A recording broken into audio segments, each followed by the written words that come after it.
I'm Steve Yeich. I'm CEO of Local Splash. I moved around a lot as a kid, but have been in Southern California since '89. And my wife is a native of Southern California. We've got two kids, two boys, 11-year-old and a 5-year-old. Great kids. Well, the job I'm in now really is far and away the most interesting job that I've ever had, and just because it's a variety of different things that I get involved in. I always say that CEO stands for Chief Everything Officer, right? Because I get to do a little bit of everything. So for me, that's great. There's never a dull moment.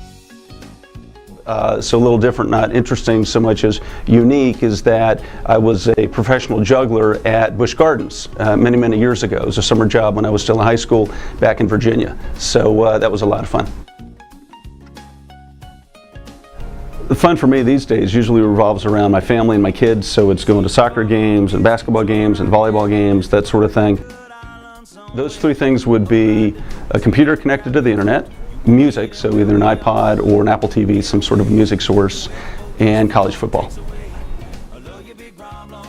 Eagles are probably my favorite music group, over the long term. Lately, listening a lot to Zac Brown Band. Probably right now, that's probably the group I'm listening to the most.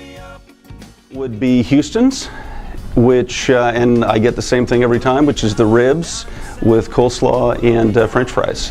You can't beat it. Best ribs anywhere that I've ever experienced. I watch very little TV, almost no TV, but if I had to pick a favorite movie, it would probably be Old School. Certainly Old School would be my favorite comedy movie. If I had to pick, sort of an action movie, it would be the Bourne Identity, Bourne series would be my favorite action movies. You've got to know the source of your leads, right? So you should always be asking, how did you hear about us? Whether you're a small corner business or whether you're a big enterprise, you've got to know that, right? For example, I had my car detailed the other day and I called the guy, and one of his questions when we set this thing up was, how'd you hear about us, right? And I loved it, because that's exactly what every small business should be asking, because you're not going to know how to optimize and not going to know where to spend your resources and money unless you know where your business is coming from. That's kind of a no-brainer, and yet the vast majority of businesses, big and small, don't do that. Thanks for getting to know me, and stay tuned for the rest of the team.